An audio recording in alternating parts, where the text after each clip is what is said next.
Welcome to the newsroom from the BBC World Service. I'm Ankur Desai. The BBC in crisis. We need to make sure that the BBC does what we all want it to do and what it does best. And I'm afraid that is not the case at the moment.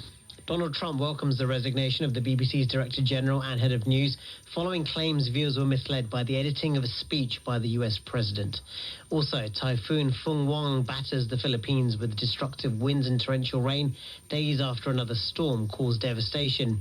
And Afghan women are struggling to access health care after the Taliban say they must wear a burqa when entering medical centers. When a woman going to hospital in different provinces of Afghanistan, they have to go with a male chaperone, otherwise they are not allowed.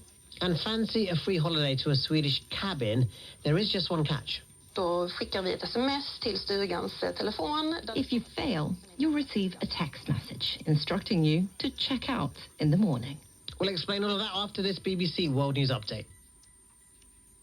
Hello, I'm Neil Nunes with the BBC News. Donald Trump has welcomed the resignation of the BBC's Director General and Head of News following claims viewers were misled by the editing of a speech by the US President. Tim Davie and Deborah Tanner stood down after the Daily Telegraph newspaper published details of a leaked internal BBC memo that criticized a documentary for an edit implying Mr. Trump had explicitly encouraged the Capitol Hill riots in January 2021. Here's our North America correspondent Peter Bowes.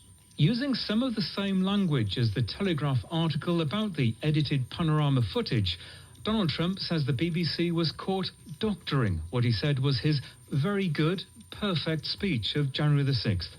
The documentary edited portions of the speech in a way that made it appear that Mr. Trump had explicitly called for his supporters to attack the US Capitol, where Congress was certifying Joe Biden's presidential victory. In his Truth Social post, the president thanked the newspaper for exposing, as he put it, corrupt journalists who tried to step on the scales of a presidential election. The internal memo also criticized other areas of BBC news coverage. Mr. Davie acknowledged that mistakes had been made. Ms. Tannis denied allegations of institutional bias within the BBC.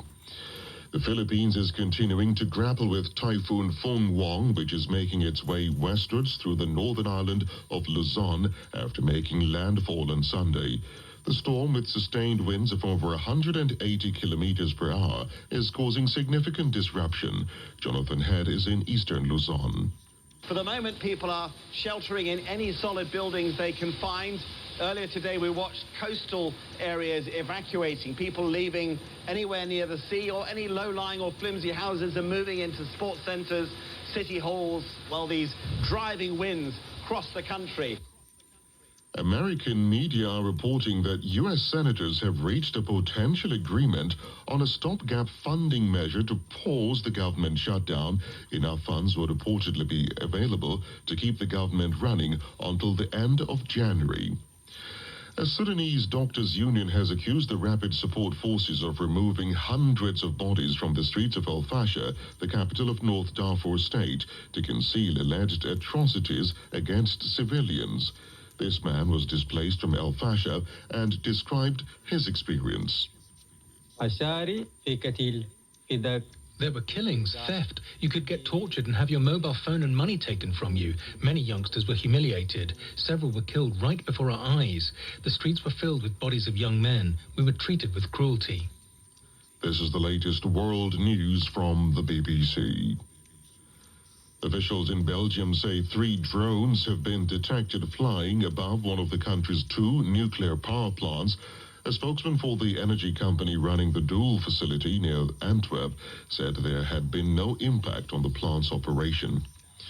More than 100,000 Ukrainians are enduring a night without power or heating as engineers struggle to repair the damage from Russian drone and missile strikes. The energy minister said the attack on Friday night had been one of the most difficult since the war began, with hundreds of drones targeting power infrastructure. The space company Blue Origin has cancelled Sunday's planned launch of its latest rocket because of heavy cloud. The 100-meter-tall New Glenn is carrying 2 NASA satellites destined for Mars. More from Paul Moss. Blue Origin would normally have hoped Sunday's launch could go ahead, but this delay is particularly bad because the US government shutdown has forced cutbacks to the country's air traffic control service, and strict limits on space takeoffs will be introduced on Monday morning. The New Glenn's cargo of 2 satellites are supposed to reach Mars in late 2027 to study its climate and help prepare for a future human mission. But Blue Origin is in intense competition with Elon Musk's SpaceX. Any delays will hamper its chances in this private sector space race. Tributes are being paid to the basketball great Lenny Wilkens, who died at the age of 88. After an illustrious playing career with teams including the Cleveland Cavaliers and Portland Trail Blazers, it was his move into coaching that saw him elevated to legend status.